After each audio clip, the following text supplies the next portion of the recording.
Welcome, I'm Bri the Builder, and in this video I'm going to be building this amazing model kit from StannArts. Basically what I really just need to start doing is getting all these pieces removed from their sprues and cleaned up and then primed. So, alright, let's get to it.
Alright, so I have mixed up a little bit of Abe's epoxy sculpt. As always, it's definitely going to be more than what I'll probably need for what I'm working on right here. But I'm just going to roll it into some little tubes, little worms, and I'm going to try actually working it into the seams so that I'll have at least a bit of material to start reforming the scale texture that essentially was removed. Now I'm going to have to try to keep wetting the tool down Otherwise, it's going to want to stick to the tool as much as it wants to stick to the surface.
My hope is that as I kind of carve some very simple scales, I'll be able to go back in and just kind of smooth everything out with a paintbrush to soften up all of these kind of seam lines. So yeah, let's see what happens.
One last thing I kind of want to do to some of the rocky stuff that I've added is actually take a rock and press in a little bit of texture to minimally, at least, give it a little bit more life because it's way too smooth.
So first things first, we do need to cut our bits off of the sprues.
I've got a less than perfect micrometer here.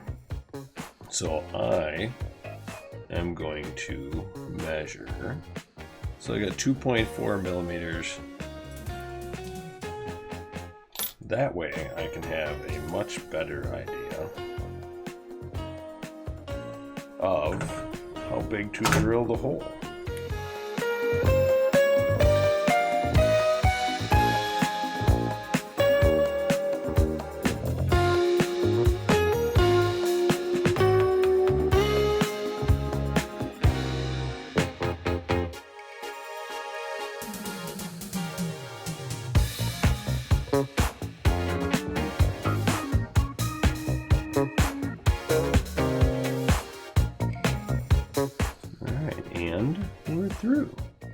Alright, now let's see. Hopefully this fits. Oh, look at that. That's nice. Alright, it's not a friction fit, it's a little loose, but that is okay. I don't mind that at all. Alright, let's get this cut out. And the 3D printing quality on this piece looks absolutely fantastic.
Alright, that's pretty nice. I think based on that though, I need to change the angle of that hole a little. So we're going to try to come up a little bit of an angle, open that up a little, and then that should give room, that's better, for that to hang a lot closer to his back. It actually looks nicely centered. Alright, that's going to work really nicely. Alright, now, I gotta admit, this part's going to be a little bit nerve-wracking, just because it's going to be challenging for sure to know if anything's really in the right place. But, you know, like so many things, close counts. I think this is a better plan. I have a little bit of Gorilla mounting putty underneath the body to hold him onto the saddle where I think he should go, and then from there I will attach the legs in a spot that actually makes sense as to how it meets the body of the Dewback. So after removing the legs, all I can say is thank goodness for BSI, Bob Smith Industries Uncure. It actually is really good at removing superglue or debonding superglue.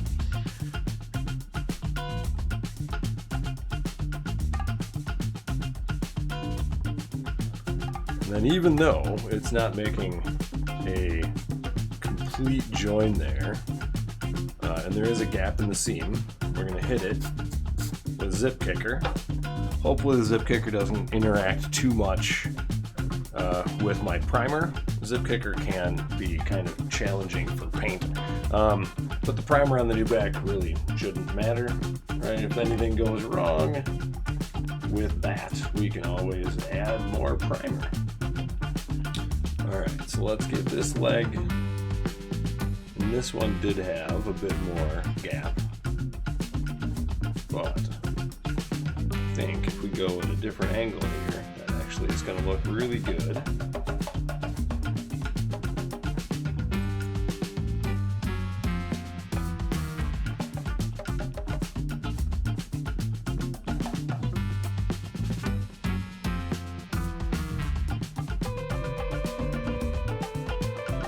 Just kind of blobbing it in, and then letting it sink down into the crevice.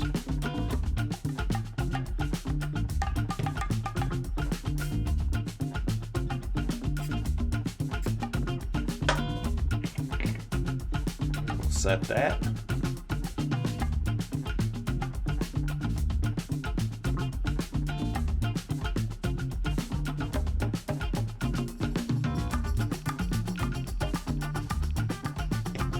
I want this positioned in such a way that, well, that actually looks good. There should be kind of a nice spot for where that's going to go, and then the reins go in that hand. That should actually be a good spot for that arm. And then the other arm is the one that's going to be carrying the prod pole. After reading about it a little bit, the prod pole that this guy has would have been used to prod the Dewback to get him to run for short distances. But as a giant lizard, they wouldn't really run far.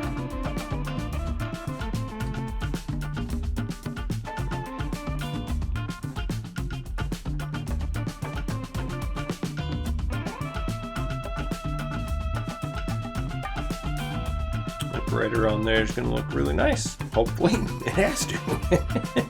If it's not right, it's going to be a pain to change. I mean, all right, now I'm going to attach the head. So, scoop this up.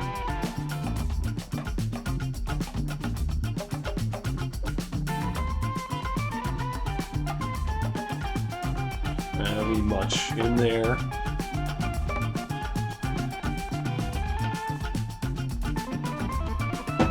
Should ooze out a little, and I want to try to get the head kind of looking over to the side and down a little, as though there's someone on the ground you might be looking at or talking to.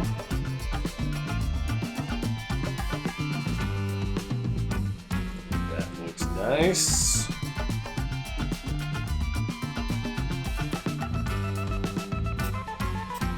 Alright, so before I really do anything else, I'm going to take some Steel Legion Drab. It's a base color from Citadel, and I am essentially going to water it down. Not really going to worry about the wet palette or anything. I'm just going to water it down on the fly with this super crappy brush and just smash it in everywhere. It's just there because the primer is still, I don't know if it's a primer thing, but it's just got this little bit of tackiness to it. So in order to get rid of that, we're just gonna add a little bit of this paint to essentially coat the primer, and it'll be a good base coat, or starting color really, for everything I want to do with the Dewback.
I am basically mixing together a bunch of green, yellowy colors on my wet palette. And we're just going to start basically mashing it all over here.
now I have swapped out the palette paper and brought in a whole bunch of new colors, as well as a really nice deep dark green that we're gonna hope actually works really nicely for kind of doing some stripes. So I'm following, again, my reference image that I made in Photoshop, and obviously this is not going to be anything that we worry about being perfect, right? I want to kind of start to establish where these stripes are, and then there's going to be other colors laid over the top. Let's see, this one I've got come down this way a little more. And again, right, not too concerned about perfect here, right? This is a on the fly kind of thing.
I'm going to start with some essentially really kind of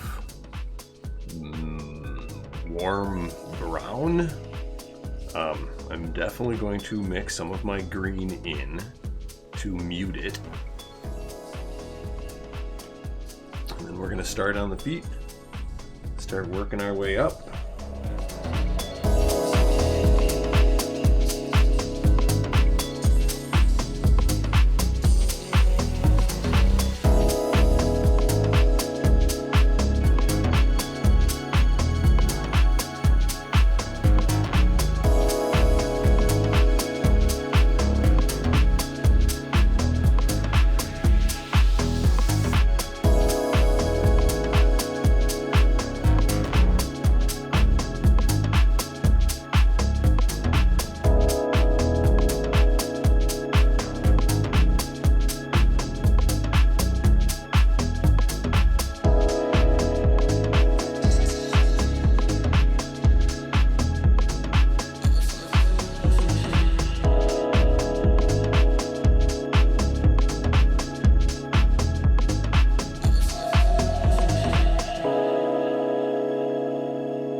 I'm gonna basically work on his belly a little now.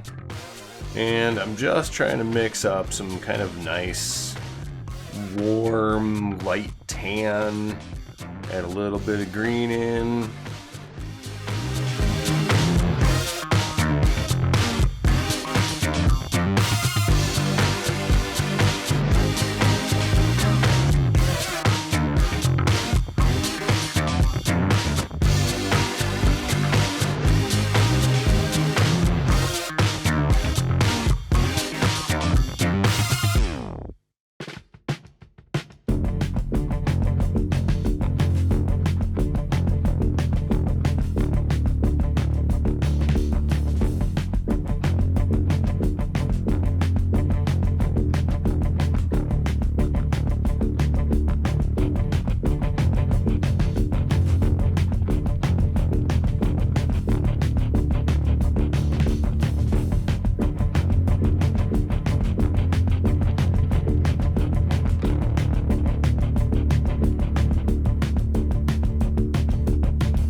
I don't have a ton of Agrax, so I'm hoping that it'll be enough to cover what we need to cover. Alright, so now the whole goal is just taking this big soft brush, letting this sink down in to all the gaps.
Alright, the shades have dried and settled nicely, so now I think it's pretty much just time for a little bit of light dry brushing.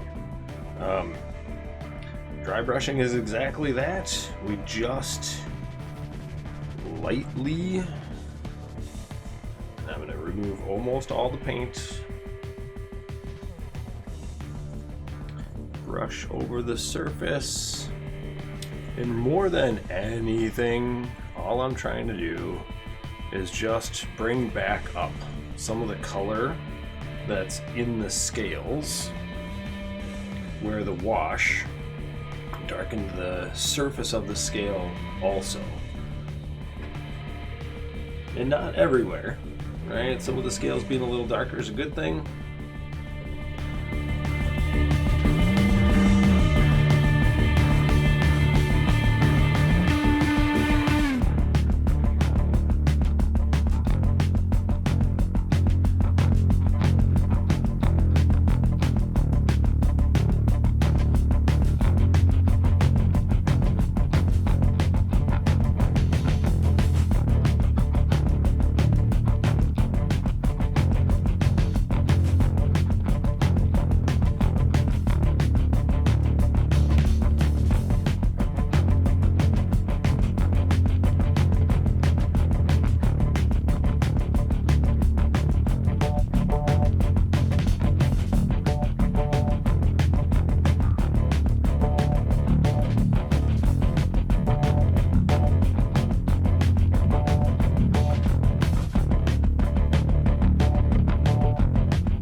So, as I continue here, right, this is the leather strap that comes with the kit.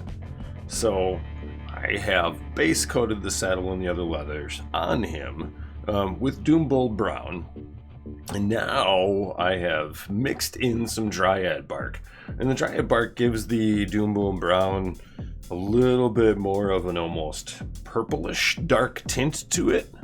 So I'm hoping, no for sure, hoping that if I do a couple kind of thin glazes with this mix, that it will end up looking very much like the actual leather strap.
Now for the sides of these packs, I'm gonna do a little bit of storm vermin fur.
Alright, so now I'm going to do just a little bit of dry brushing.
I'm just gonna get the first coat of the light blue gray onto, well, the few parts that actually need it, and there's not a ton.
Alright, now, with all of the color applied to the backpack, I'm going to do just a tiny bit of dry brushing.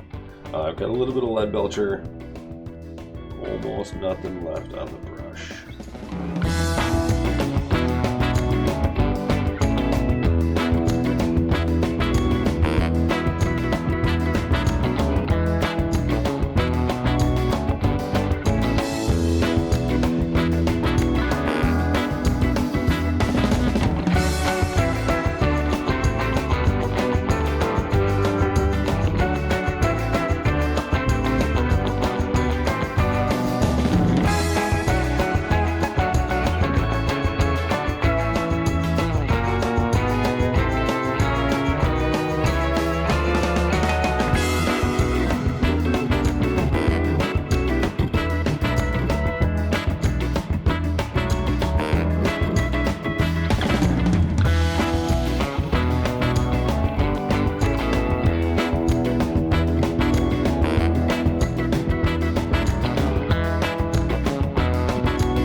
maybe all, I don't know, of the touch-up done from the black and white.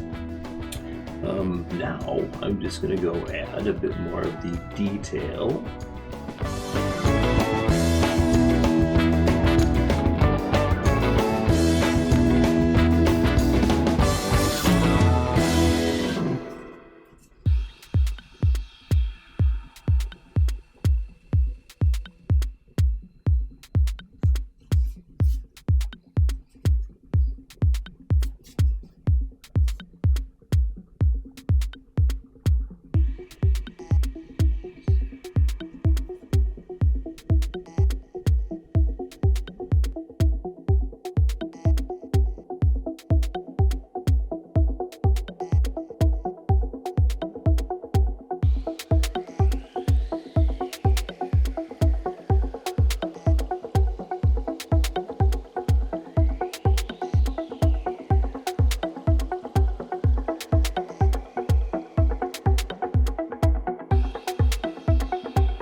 Alright, I'm going to layer a bit of pure Caliban green over the eye lenses, and hopefully it'll bring out the green a bit more.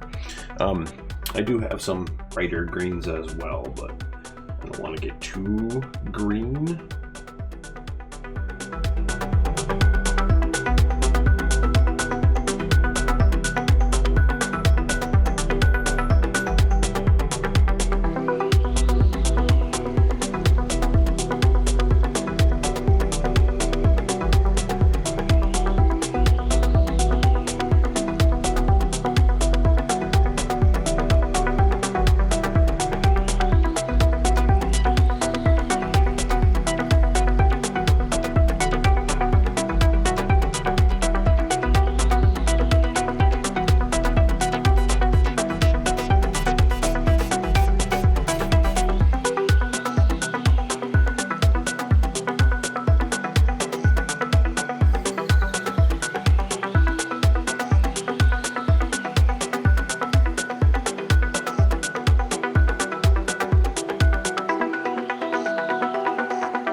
Just a little, I mean it's pretty bright green, just a very thin layer.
I got a dozen of them on the other side, so let's try.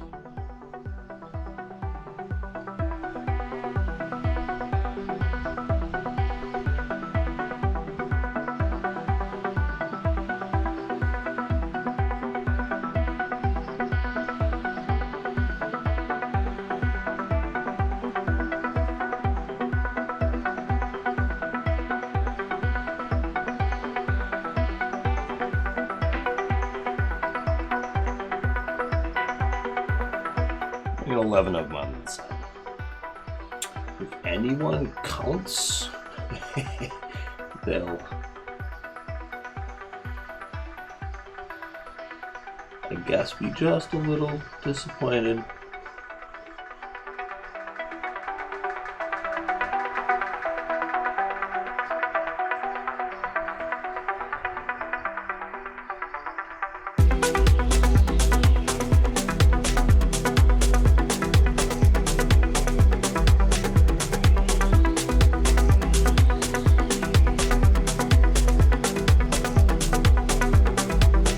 So I'm using just Steel Legion Drab and Carrick Stone, and with some water I'm just going to be mashing this all over.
go a little heavy.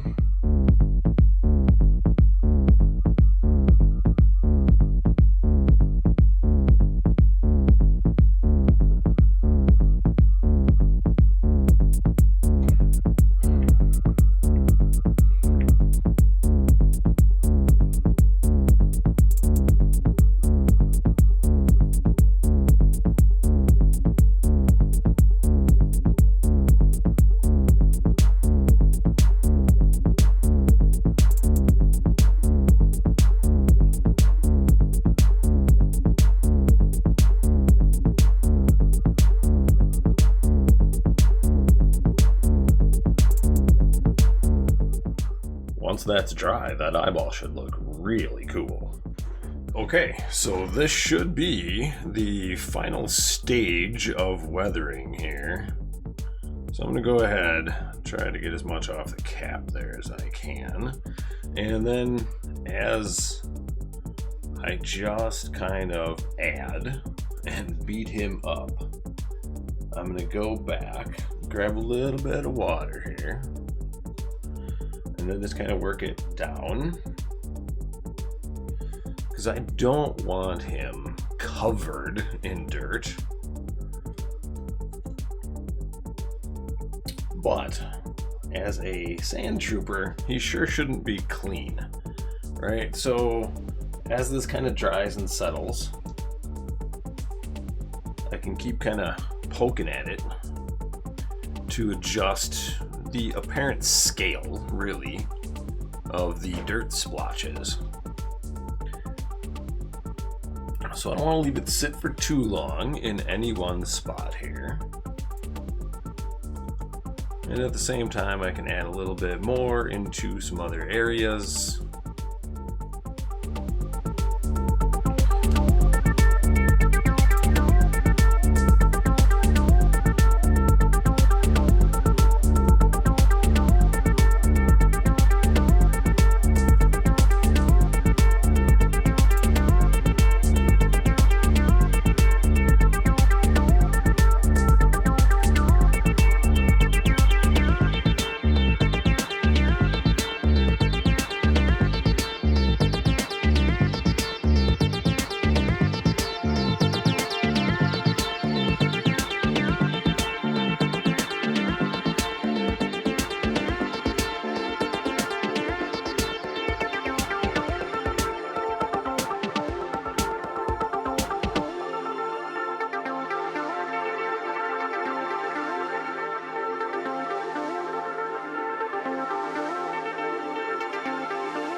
suggestions from the iModeler community. I did actually go ahead and give him just a little bit of color, mostly gray and some slightly brownish skin tones mixed in to his toenails, because they do look way cooler. And I'm going now and adding just a bit of gloss into the nostril and down the face just a little. And I'm going to add just a little bit of gloss in and around the lips.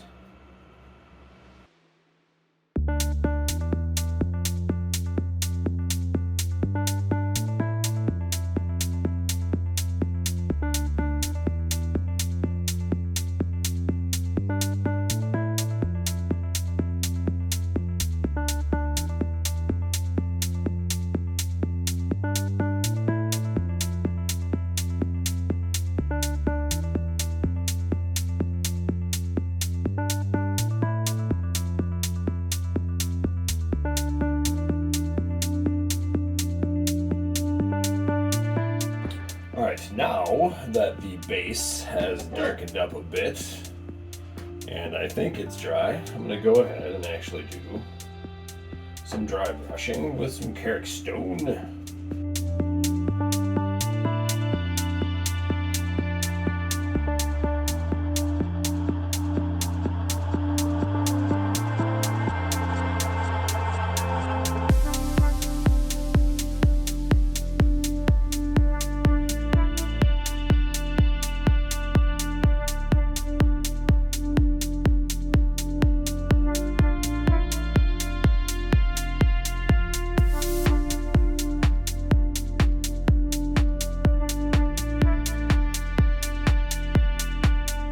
Alright, now, the last thing I'm going to do here is to add weathering powders, which aren't actually weathering powders. I don't know if I'm going to use the black, but these, I think this is, okay, that is Conti. But Conti crayons, like I was saying, are really essentially just very finely pigmented chalks. So I'm going to take a couple of these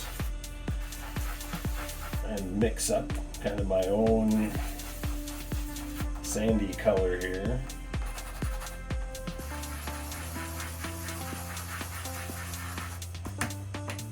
And then with my dry brush,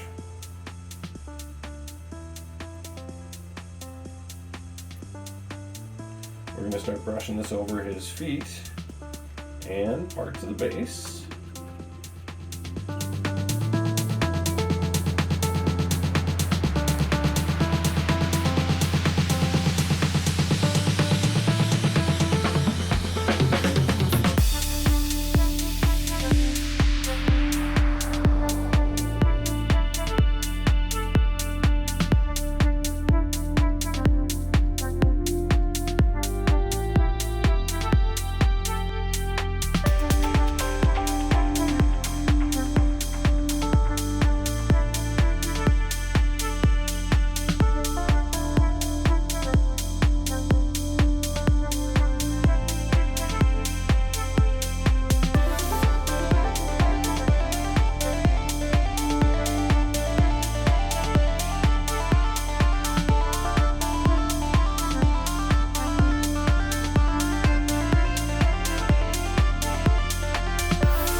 This kit has been amazing. It really is a beautifully designed kit. It's not perfect. It could use a couple little things. Like, I do feel like the stirrups that I added quite a bit. I do also feel like the gun holster and having a blaster on the side also adds. I don't really know if that's supposed to be there, but it just seems to make sense. The backpack, the Trooper, the Dewback. The Dewback is fantastic. I mean, it is a beautiful sculpt. The Trooper isn't perfect. Some of his details are a little soft in spots. It is for sure one of the coolest models I've ever built. It's definitely more of a sculpture in my opinion now that it's finished than a model kit. If you've stayed with me through this build and you're here at the end with me, thank you. I truly appreciate your time. I hope you have hit the like button. I hope you've subscribed already. And if you haven't, please feel free to do so now. It would be a good time. And with all of that, thanks for watching. I'll see you in the next one.